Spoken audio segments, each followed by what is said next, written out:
बोलिए श्री कृष्ण भगवान की जय। जसोदा मैया की जय। जय श्री राधे। श्रोता बंधु सादर जय सिया राम। बंधुओं, आज की इस कथा में हम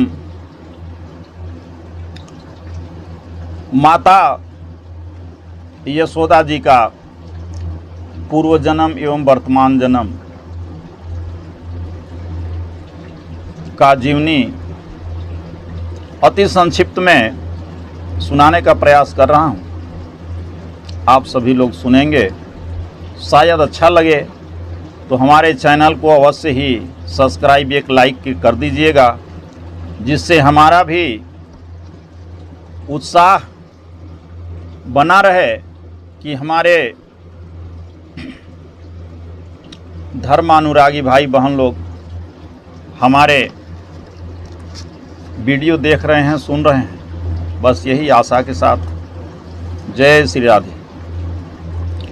वसुश्रेष्ठ द्रोण ने ब्रह्मा जी से प्रार्थना की थी कि हे ब्रह्मा जी, जब मैं पृथ्वी पर जन्म धारण करूं तो विशेश्वर स्वयं भगवान श्री हरि श्री कृष्ण चंद्र में मेरी अगाध भक्ति हो। इस प्रार्थना के समय द्रोण पत्नी धरा भी वहीं खड़ी थी। धरा ने मुख से कुछ नहीं कह सका, पर उनके अणु अणु में भी यही अभिलाषा थी और मन ही मन धरा भी पयोनी अर्थात ब्रह्मा जी से यही वर मांग रही थी कि ब्रह्मा जी, पयोनी ने कहा, ब्रह्मा जी ने से वर मांगा हाथ जोड़कर, तो ब्रह्मा जी ने तथास्तु ऐसा ही हो।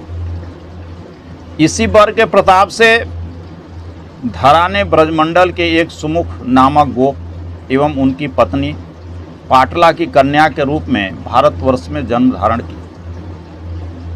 उस समय जबकि स्वयं भगवान श्री कृष्णचंद्र के अवतरण का समय हो चला था। श्वेत 12 कल्प की 28वीं चतुर्युगी के द्वापर का अंत हो रहा था। पाटला ने अपनी कन्या का नाम यशोदा रखा। यशोदा का विवाह ब्रजराज नंद से के साथ हुआ। ये नंद पूर्व जन्म में वही द्रोण नामक वसु थे जिन्हें ब्रह्मा जी ने वर दिया था। भगवान की नित्य लीला में भी एक यशोदा हैं। वे भगवान श्री कृष्णचंद्र की नित्य माता हैं। वात्सल्य रसमयी घनीभूत मूर्ति ये यशोदा रानी सदा भगवान को वात्सल्य रस का आस्वादन कराया करती हैं। जब भगवान के अवतरण का समय हुआ तो इन चिदानंदमयी वात्सल्य रसमयी यशोदा जी का भी पूर्व जन्म की धारा में ही आवेश हो गया। पाटला पुत्री यशोदा नित्य यशोदा से मिलकर एक मेक हो गई तथा इन्हीं यशोदा के पुत्र के रूप में आनंद कंद परब्रह्म पुरुषोत्तम स्वयं भगवान श्री कृष्ण अवतरित हुए। जब भगवान अवतरित हुए थे उस समय यशोदा की आयु ढल चुकी थी। अतः जब पुत्र हुआ तो फिर आनंद ही क्या, आनंद की सीमा ही नहीं रही। यशोदा को पुत्र हुआ, इस आनंद में सारा ब्रजमंडल निमग्न हो गया। छठे दिन यशोदा ने अपने पुत्र की छठी पूजी। इसके दूसरे दिन से ही मानो यशोदा वात्सल्य सिंधु का मंथन आरंभ हो गया। मानो स्वयं जगदीश्वर अपनी जननी का हृदय मथते हुए राशि राशि भावरत्न निकाल निकाल कर बिखेरने लगे, बतलाने लगे, घोषणा करने लगे, जगत की देवियों देखो, यदि तुम में से कोई मुझ परब्रह्म पुरुषोत्तम को अपना पुत्र बनाना चाहते हैं तो मैं पुत्र बन सकता हूँ, पर पुत्र बनकर मुझे कैसे प्यार किया जाता है, वात्सल्य भाव से मेरा भजन कैसे होता है, इसकी तुम्हें शिक्षा लेनी पड़ेगी। इसलिए इन सर्वथा अनमोल रत्नों को निकालकर मैं जगत में छोड़ दे रही हूँ। यही तुम्हारे आदर्श होंगे। इन्हें पिरोकर अपने हृदय का हार बना लेना। हृदय आलोकित हो जाएगा। उस आलोक में आगे बढ़कर पुत्र रूप से मुझे पालोगी। अनंत काल के लिए सुखी हो जाओगी। कंस प्रेरित पूतना यशोदानंदन को मारने आई। अपना विष पूरित स्तन यशोदानंदन के मुख में दे दिया, किंतु यशोदानंदन विस्मय दूत के साथ ही पूतना के प्राणों को ही पी गए। शरीर छोड़ते समय श्री कृष्ण चंद्र को लेकर ही पूतना मधुपुरी की ओर दौड़ पड़ी। उस क्षण यशोदा के प्राण ही मानो पूतना के पीछे पीछे दौड़ चले। यशोदा के प्राण तभी लौटे, तभी उनके जीवन का संचार हुआ जब पुत्र को लाकर गोप सुंदरियों ने उनके वक्ष स्थल पर रखा। यशोदा ने स्नेह बस उस समय परमात्मा श्री कृष्ण पर गोपुंछ फिराकर उनकी मंगल कामना की। क्रमशः यशोदानंदन बढ़ रहे थे। उसी क्रम में मैया का आनंद भी प्रतिक्षण बढ़ रहा था। यशोदा मैया पुत्र को देख देख कर फूली न समाती।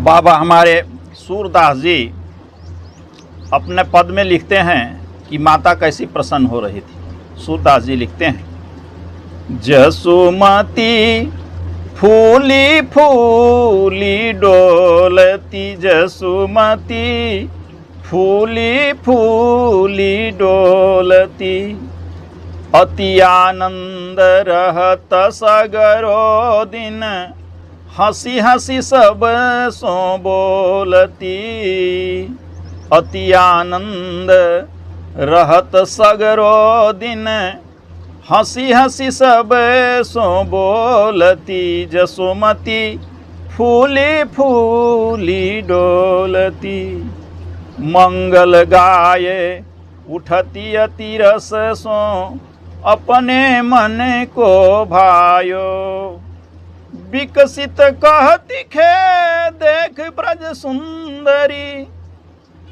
विकसती कहती देख ब्रज सुंदरी, कैसो लगत सुभायो, जसुमती फूली फूली डोलती। कभी पालने पर पुत्र को सुलाकर आनंद में निमग्न होती थी और कभी अपने गोद में लेकर चूमती थी, होठों को गालों को सहलाती थी। इस प्रकार जननी का प्यार पाकर श्री कृष्णचंद्र आज 21 दिन के हो गए, पर जननी को ऐसा लगता था मानो कुछ देर पहले ही मैंने अपने पुत्र का यह सलोना मुख देखा है। आज वे अपने पुत्र को एक विशाल सटक के नीचे पलने पर सुलाई थी। इसी समय कंस प्रेरित उत्कच नामक दैत्य आया, उस गाड़ी में प्रविष्ट हो गया। सटक को यशोदानंदन पर गिराकर वह उसको पीस डालना चाहता था, पर इससे पूर्व ही यशोदानंदन ने अपने पैर से सटक को उलट दिया। सटकासुर के संसरण का अंत कर दिया। इधर जब जननी ने सटक पतन का भयंकर शब्द सुना तो ये सोच बैठी कि मेरा लाल तो अब जीवित रहा ही नहीं। बस दाढ़ मारकर चिकार उठती है, फिर सर्वथा प्राण शून्य होकर गिर पड़ती है। बड़ी कठिनता से गोप सुंदरियां उनकी मूर्छा तोड़ने में सफल हुई। उन्होंने आंखें खोलकर अपने पुत्र को देखा। देखकर रोती हुई वे अपने को धिक्कारने लगी। हाय रे हाय, मेरा यह नीलमणि नवनीत से भी अधिक सुकोमल केवल 3 महीने का है और इसके निकट सटक हठात भूमि पर गिरकर टूट गया। यह बात सुनकर भी मेरे प्राण न निकले। मैं उन्हीं प्राणों को लेकर अभी तक जीवित हूँ। यही सत्य है कि मैं ब्रज से भी अधिक कठोर हूँ। कहने मात्र को माता हूँ। मेरे ऐसे मातृत्व को धिक्कार है। यशोदा रानी कभी तो प्रार्थना करती, हे विधाता, मेरा वह दिन कब आएगा जब मैं अपने लाल को घुटनों पर चलते देखूंगी। दूध की दंतुलिया देखकर मेरे नेत्र शीतल होंगे। उसकी तोतली बोली सुनकर कानों में अमृत बसेगी। जननी का मनोरथ पूर्ण करते हुए क्रमशः श्री कृष्णचंद्र बोलने भी लगे, घुटनों भी चलने लगे और फिर खड़े होकर भी चलने लगे। इतने में वर्ष पूरा हो गया। यशोदा रानी ने अपने पुत्र की प्रथम वर्षगांठ मनाई। इसी समय कंस ने तृणावत वर्त दैत्य को भेजा। वह आया और यशोदा के नीलमणि को उठाकर आकाश में चला गया। यशोदा मृत वत्सा गौ की भांति पृथ्वी पर गिर पड़ी। इस बार जननी के जीवन की आशा किसी को न थी, पर जब श्री कृष्णचंद्र तृणावर्त को चूर्ण विचूर्ण करके लौटे, गोपियां उन्हें दैत्यों से छिन्न भिन्न शरीर से उठा लाईं, तो तत्क्षण यशोदा के प्राण लौट गए। दैत्य के द्वारा अपहृत शिशु को पाकर महाप्रयाण मृत्यु में लीन होने पर भी यशोदा उसी क्षण वैसे ही चैतन्य हो गई जैसे वर्षा का जल पाकर इंद्रगोप नामक कीट की भांति जीवित हो जाती है।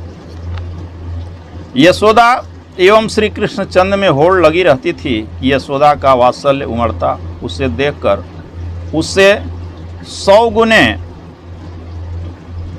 परिणाम में श्री कृष्णचंद्र का लीला माधुर्य प्रकाशित होता। फिर इस लीला माधुर्य को देखकर सहस्त्र गुनी मात्रा में यशोदा का भाव सिंधु तरंगित हो उठता। इन भाव बिहलियों में धुलकर पुनः श्री कृष्णचंद्र की लीला किरणें निखर उठती। क्षण भर पूर्व जो थी उसमें लक्ष्य गुणित परिणाम में चमक उठती। इस क्रम में बढ़कर यशोदा का वात्सल्य अनंत असीम अपार बन गया था। उसमें डूबती हुई यशोदा और सब कुछ भूल जाती, केवल नीलमणि ही उनके नेत्र में नाचते रहते। कब दिन हुआ कब रात्रि हुई, यशोदा को यह भी किसी से बताने पर ही भान होता था। उनके क्षण भर के लिए भाव सिंधु से जागने के लिए ही मानो यशोदानंदन ने मृतिका भक्षण की लीला की थी। श्री कृष्ण ने मिट्टी खाई है, यह सुनकर यशोदा उनका मुंह खुलवाकर मिट्टी ढूंढने लगी और उनके मुख में सारा विश्व उपस्थित देखकर एक बार तो कांप गई। किंतु इतने में श्री कृष्णचंद्र की वैष्णवी माया का विस्तार हुआ। यशोदा वात्सल्य सागर में एक लहर उठी। वह यशोदा के इस विश्व दर्शन की स्मृति तक भी नहीं रहा। नीलमणि को गोद में लेकर यशोदा अपने प्यार से उन्हें स्नान कराने लगी।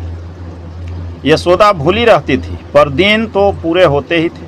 यशोदा के अनजाने में ही उनके पुत्र की दूसरी वर्षगांठ भी आ पहुंची। फिर देखते ही देखते उनके नीलमणि 2 वर्ष 2 महीने के हो गए।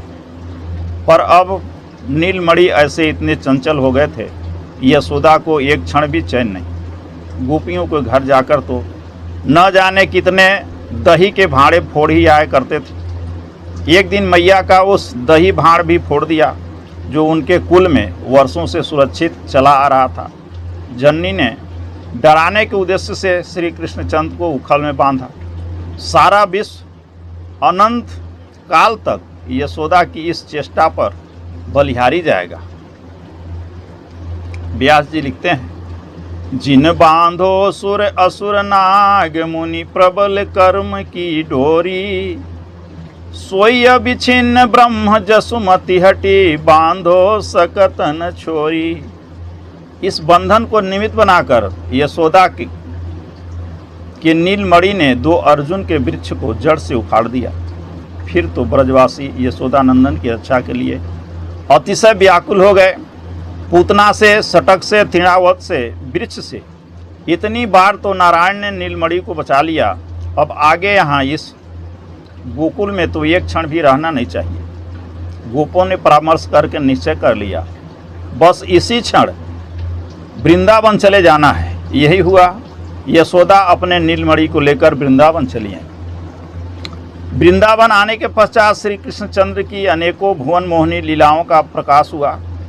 उन्हें गोप बालाओं के मुख से सुन कर तथा उसको अपनी आंखों से देखकर यशोदा कभी तो आनंद निमग्न हो जाती, कभी पुत्र की रक्षा के लिए उनके प्राण व्याकुल हो उठते। श्री कृष्णचंद्र का 3रा वर्ष प्रारंभ और पूरा ही होने वाला था। फिर भी वे बछड़ा चराने वन में चले जाने लगे। वन में वत्सासुर, बकासुर आदि को मारा। जब इन घटनाओं का विवरण जननी सुनती थी तो पुत्र के अनिष्ट की आशंका से उनके प्राण छटपटाने लगते थे। 5वें वर्ष की शुक्ला अष्टमी से श्री कृष्णचंद्र का गोचारण प्रारंभ हुआ तथा इसी वर्ष ग्रीष्म काल के समय उनकी काली दमन लीला हुई।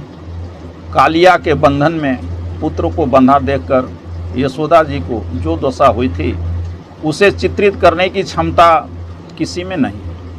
6ठे वर्ष में जैसे जैसे विविध मनोहारिणी गोष्ठ क्रीड़ा श्री कृष्णचंद्र की उसे सुन यशोदा को कितना सुख हुआ था, इसे भी वर्णन करने की शक्ति किसी में नहीं है। 7वें वर्ष धेनुका वध की घटना हुई। 8वें वर्ष गोवर्धन धारण लीला हुई। 9वें वर्ष में सुदर्शन का उद्धार हुआ। 10वें वर्ष में अनेकों आनंदमयी बाल क्रीडाएँ हुई। 11वें वर्ष अरिष्ट वध हुआ। 12वें वर्ष गौड़ फागुन मास की द्वादशी को केसी दैत्य का उद्धार हुआ। इन अवसरों पर यशोदा के हृदय में हर्ष अथवा दुख की जो धाराएं फूट निकलती थी उनमें यशोदा स्वयं तो डूब जाती, सारे ब्रज को भी निमग्न कर देती थी। इस प्रकार 11 वर्ष 6 महीने यशोदा रानी के भवन को श्री कृष्णचंद्र आलोकित करते रहे, किंतु अब यह आलोक मधुपुरी जाने वाला है। श्री कृष्णचंद्र को मधुपुरी ले जाने के लिए अक्रूर आ गए। वही फागुन द्वादशी संध्या थी। अक्रूर ने आकर यशोदा के हृदय पर मानो अति क्रूर वज्र गिरा दिया। सारी रात ब्रजेश्वर ब्रजनारी यशोदा को समझाते रहे, पर यशोदा किसी प्रकार भी सहमत नहीं हो रही थी। किसी हालत में पुत्र को कंस की रंगशाला देखने जाने की अनुमति नहीं देती थी। आखिर योग माया ने माया का विस्तार किया। यशोदा भ्रांत हो गई। अनुमति तो उन्होंने फिर भी नहीं दी, पर अब तक जो विरोध कर रही थी वह न कह के करके आंसू बहाने लगी। विदा होते समय यशोदा रानी की जो करुण दशा थी उसे देखकर कौन नहीं रो पड़ता।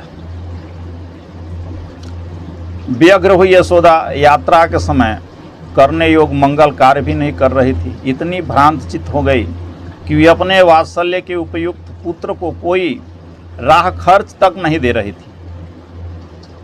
श्री कृष्णचंद्र को हृदय से लगाकर निरंतर रो रही थी। उनके अजस्र अश्रु प्रवाह से भूमि